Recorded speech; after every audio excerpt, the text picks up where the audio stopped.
you ain't present anywhere in your life. And that's what people feel. But more important than not being present in your life, you ain't present for you.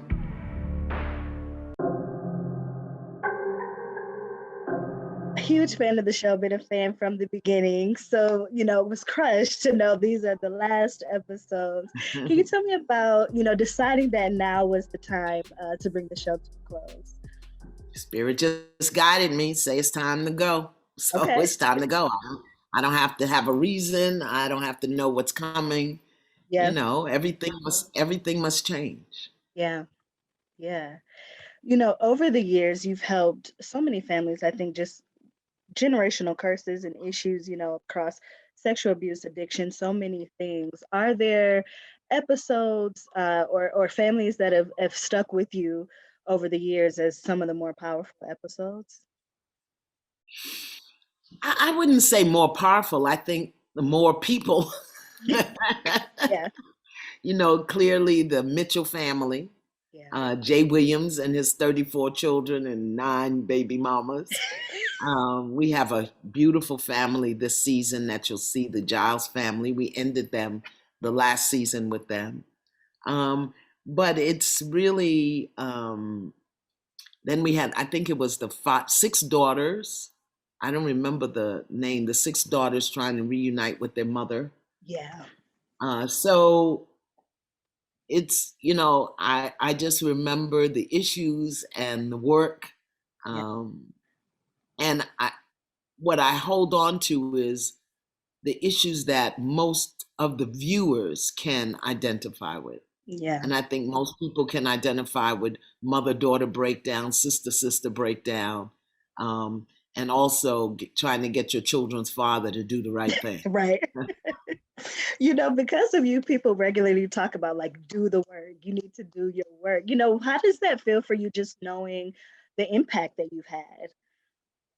Well, I don't think it's me as much as it is the show. I believe that Fix My Life created a whole new genre of television that lets us know we can talk about the things that were unspeakable and that we can heal the things that we thought were unhealable, that we forgive the things that were unforgivable.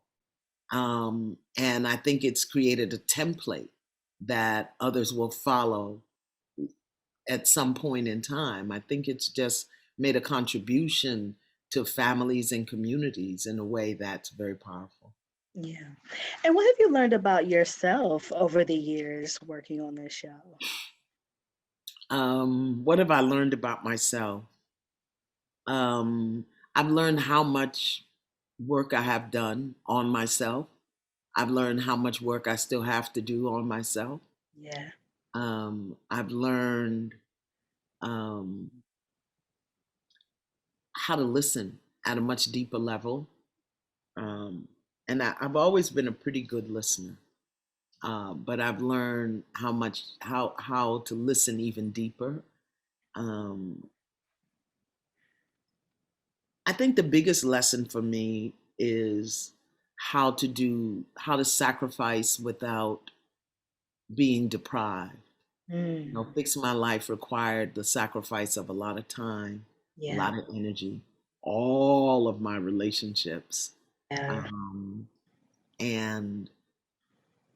But because I loved it, there was no complaining, there was no deprivation. Yeah. So the power of sacrifice and surrender. Okay. Back in 2013, I interviewed you when I worked with Madame Noir. Okay. And we had, a viral moment. We talked about Black women and boundaries. And you said we were out of order. We're still out of order. I'm like, you're not even gonna let me set up the question. You said, well, tell me, you said if we understood who we were, we would not let other people define us and confine us. And that you said we're demeaned, diminished, demoralized in ways we accommodate. Tell us why you say we're so out of order. I think now because we get paid to be out of order now. Okay.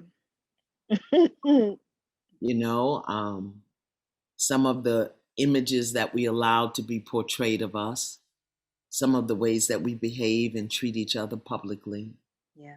And we've made a lot of progress.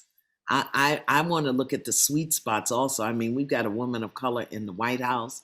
Yeah. We've got women of color in Congress, everywhere. I think on the personal level, down on the ground, we still need to do some work. And I don't blame us. I Hmm. just say that the way we've been conditioned and programmed and educated um, doesn't afford us the ability to really tap into and live fully who we are. And then we engage in bad behavior, Yeah. just bad behavior. Now, what you said at the time, I think you said something about Boo Boo with no paycheck, dealing with him crying and running by. you know, and this is hard. It's hard Yeah. because I love us. Uh, and so I want to fully step into my role as an elder and be able to say things that you may not like, but you will at least respect.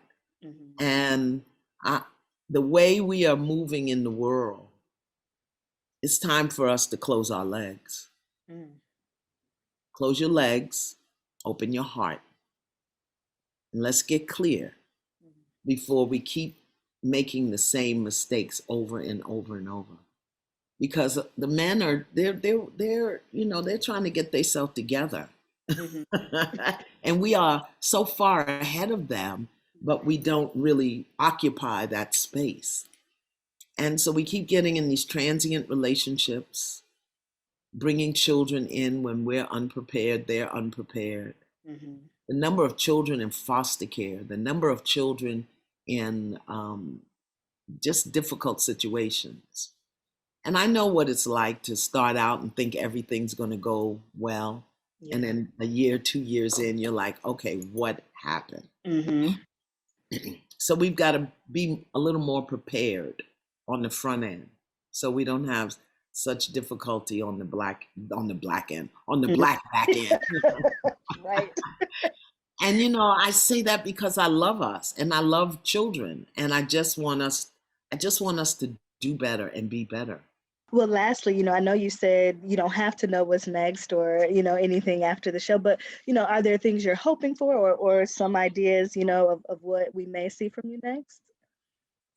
Well, what I'm working on right now that's going to begin in May is I'm doing a process to heal the trauma of sexual abuse Mm. because it's so rampant in our community Yeah. and it's up in the universe. I mean, every place you look, he touched me, she touched me, they touch me.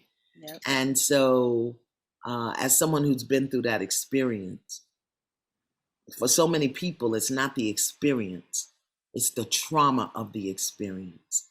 And many of us are still living in that trauma. So Yeah. I'm offering a process in May to support women in releasing the trauma of sexual abuse so that we can really begin to move differently in the world. And Yeah. it doesn't have to be so hard. Yeah. So that's really what I want to do. I want to take the global teaching of Fix My Life and bring it to more intimate settings where I can interact with people in Yeah. a more intimate and personal way.